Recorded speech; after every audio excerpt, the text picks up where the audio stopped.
Hello बच्चों, let's read the question. The question says the mole fraction of solute is 0.4. The relative lowering of vapor pressure is option A 60%, option B 80%, option C 40%, option D 20%. इस question में हमसे मोल fraction of solute दिया है और relative lowering in vapour pressure पूछा है।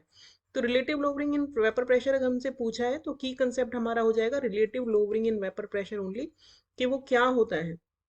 अगर हमें ये पता हो देन वी कैन कैलकुलेटेड। तो relative lowering of vapour pressure जो होता है वो होता है equals to lowering in vapour pressure divided by vapour pressure of pure solvent.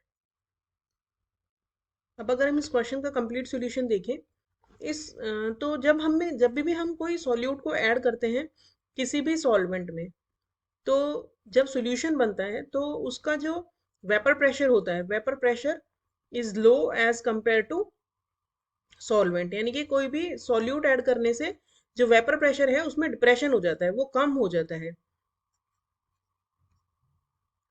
तो डेल्टा पी क्या हो जाएगा, सॉल्वेंट का वेपर प्रेशर जो था प्योर स्टेट में माइनस सॉल्यूशन का जो वेपर प्रेशर है, ये हो जाएगा डिप्रेशन इन वेपर प्रेशर, ये हो जाएगा lowering in vapour pressure.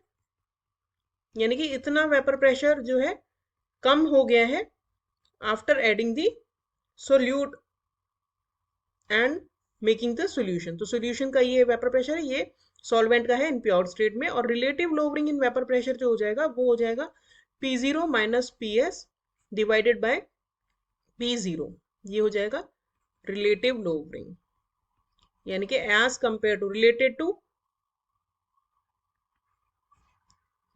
Initial vapour pressure कितना कम हुआ है। अगर हम सॉल्वेंट को 1 मान रहे हैं और सॉल्यूट को हम मान रहे हैं 2, तो अकॉर्डिंग टू राउल्ट्स लॉ जो सॉल्वेंट का वेपर प्रेशर होगा सॉल्यूशन में वो होगा इक्वल्स टू प्योर स्टेट में सॉल्वेंट का vapour pressure into mole fraction of the solute, sorry solvent. तो जितना मोल फ्रैक्शन है सॉल्वेंट का मिक्सचर में, उसको अगर हम उसकी प्योर वेपर प्रेशर से मल्टीप्लाई कर दें तो ये हो जाता है vapour pressure of the solvent in the mixture. तो डेल्टा पी क्या हो जाएगा, यानी लोवरिंग इन वेपर प्रेशर हो जाएगा P0 माइनस P1।